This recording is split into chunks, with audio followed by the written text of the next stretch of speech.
slight bit of throttle, you'll see it drop. Like that. Got a bit more throttle. And let go. And it stinks of fuel.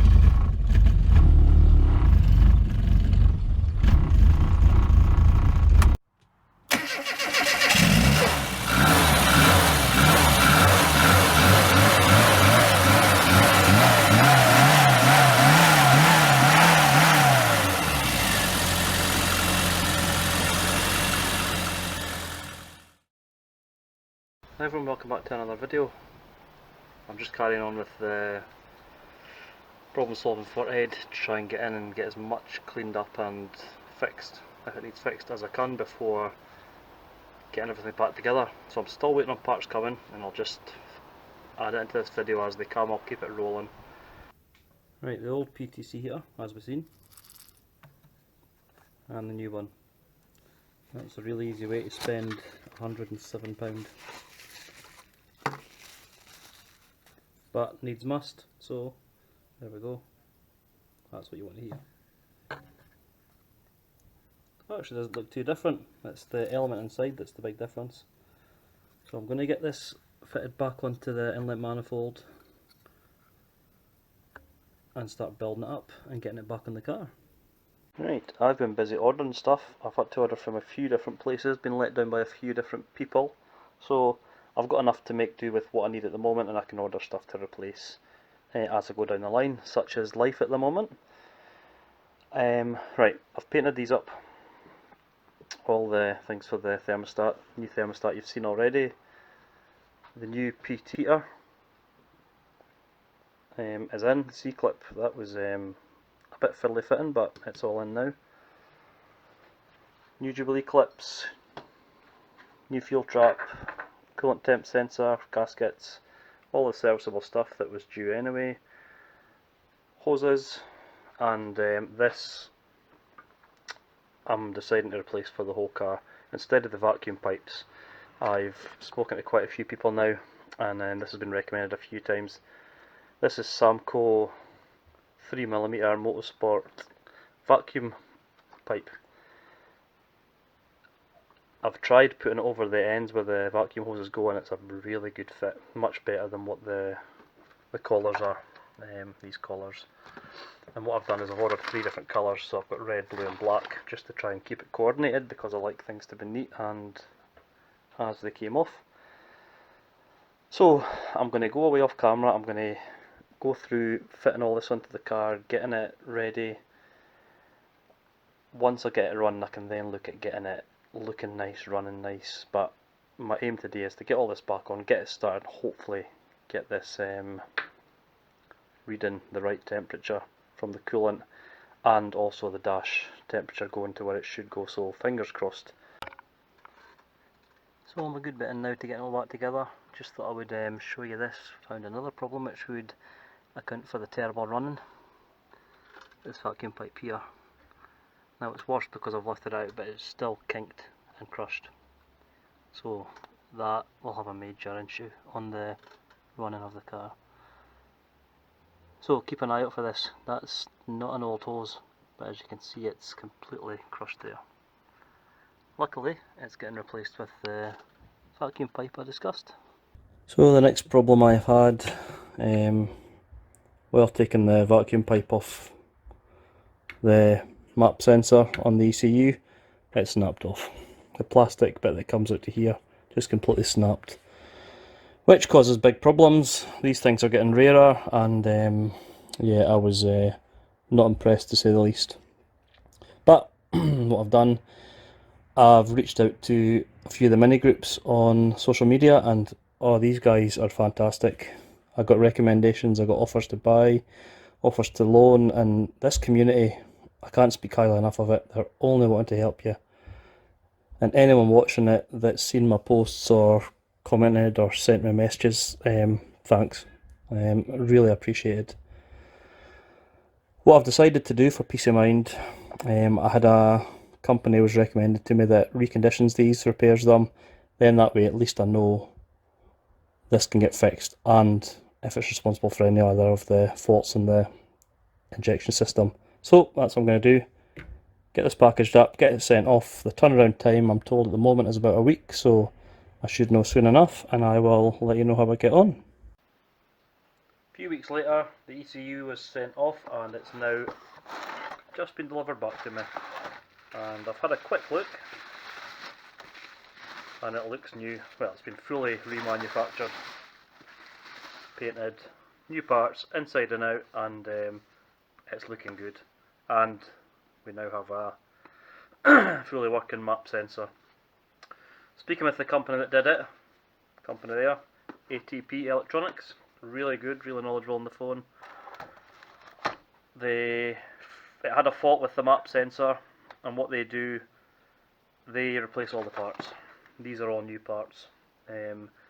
Even if there's no fault, they'll routinely replace the common faults with them. You get a guarantee with it, and I'm really pleased with it, and really pleased with their service. So I'm going to go and stick this back in the car. So about 10 minutes in, and it's idling nice, no strange smells, pops or bangs. The readings, I'm now up to 54 degrees on the coolant. Whether that's accurate or not, I don't know. But yeah, I'm going to keep it going until I can see, hopefully this get closer to the 100 mark. But the difference from before, the inlet and that were pretty much the same. So the coolant inside there was obviously being affected by heat from the engine on the outside. So I'm hoping this coolant has been picked up from what's in the system rather than the new PTC heater that's been installed. Slight leak of coolant here, that's going to need torqued slightly more. So 10 minutes later, coolant temp's up to 61, but it seems to be not getting past there. So there's obviously still something not quite right. But the temperature inside is going up, so now at least I know that the gauge is working in line with what the sensor's picking up. But what I do need to do is I need to run the car for a bit to let the ECU get used to the settings, and to do that obviously I need to go out on the road. The last footage you've seen there was about 5 or 6 weeks ago. In that time I've been driving Ed 2-3 times a week, weather dependent, just to get the ECU used to the driving style, because it takes time for it to learn it and adapt, to get used to all the repairs I've done. And there's a few things I still need to tinker with, and there's a few things I'm absolutely delighted with. There's no hesitation, he goes. You put your foot down and he's off. It's so good a feeling to have no issues with acceleration, no lag of power, no worries about him cutting out. It's just such a good feeling. It's the best he's run since I've had him. Like with the minis, there's always a few issues. One issue I'm having is that the heater's always blowing hot, and it never done that before. I've been through the whole coolant setup, as you've seen most of it on here. I've done as much maintenance as I could to the heater valve, and it's got a fault, or it's not closing properly. So the solution, I've ordered a new one, which I'm going to put on. Very simple to put on. 2 pipes, cable, and it's hopefully going to resolve that problem. Which leads me on to my second problem. The biggest one that I'm having is running fine, but it's the coolant readings, the coolant temperature readings from the engine. It's just not reading hot enough, and when you drive the car, it's sitting way down at the white where it should be sitting just in the middle. So the fact that the heater valve isn't working doesn't help, because it means that basically the whole system's open and it's getting cooled more than what it would normally. So that'll not help, but I think it's more than that. So what I've decided to do, and I've got it here, I've already ordered it, is I'm just replacing the whole wiring loom for the engine bay. Been thinking about it for a while, and rather than problem solve the wires, test each in one, it gives me peace of mind. So along with changing the wiring loom, I've also got a new fuse panel for the price of it to add in, and you know, all the components I know then will be new, and it'll give me a good peace of mind. Because I've been through the majority of everything else, and I'm convinced it's a wiring issue that's letting me down with this temperature. So yeah, right, I'm going to get this changed over just now, give it a drive, and see if this solves this one problem, and then I can move on. But yeah, all the things I've been doing, like I've already said, is don't just assume it's one problem, because I've came across quite a few to account for the running issues. But overall, delighted, and I'm driving with a smile on my face again. So there we go, straightforward. I wish every job in the Mini was that easy and straightforward and quick. So new one's installed, I'm going to go and test that in a minute. Before I do, I'm going to have a look at the old one and see if we can see the difference between this one and the old one. So when I was taking it off compared to the new one, what I did notice is this is quite loose. The new one puts up a slightly bit more resistance in here, so obviously it's, you know, it's quite rattly, which obviously affects the cable pulling.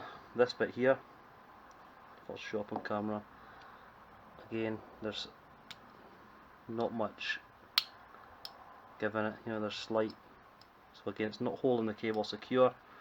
So between that and that, you know, it's not giving a very accurate account. If it goes over a little bump and pulls it slightly, you can see inside, go over a bump, pulls it slightly, you're opening up the bit in there. So when it's fully closed, what I'm going to do, not with as much pressure as goes through the car when the water pump's running, I'm just going to pour some water in here from a kettle and see if any seeps through. So this is the side from the engine, this is the side to the heater matrix, so I'm going to tip it here, pour some water in here and see if under a slight bit of pressure there's any leaking when it's fully closed.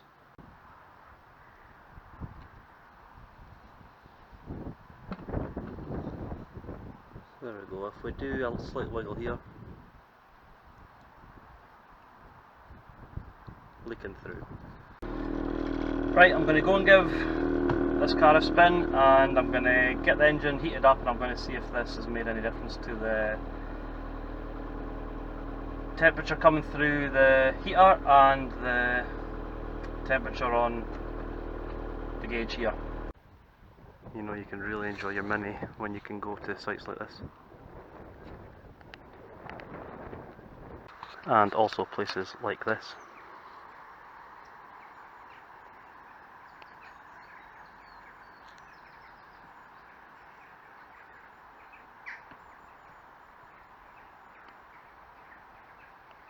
So it's a good drive. It drives great, really does drive great. The heater is fixed, so when it's closed, cold air, when it's open, hot air, exactly as it should be. So I can add a faulty heater valve to all the things that would contribute to the running problems.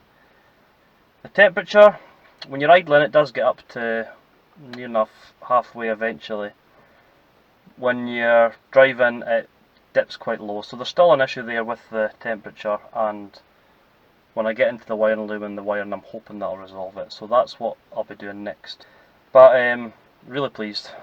Don't give up on these SPIs, they can try you, well, Minis can in general, but it's worth it. When you get to the root of the problem, or you find what's wrong and you drive it and that smile's there, you can't beat it. So I'll end this one there. So thanks for watching, take care, and I'll see you on the next video. Cheers!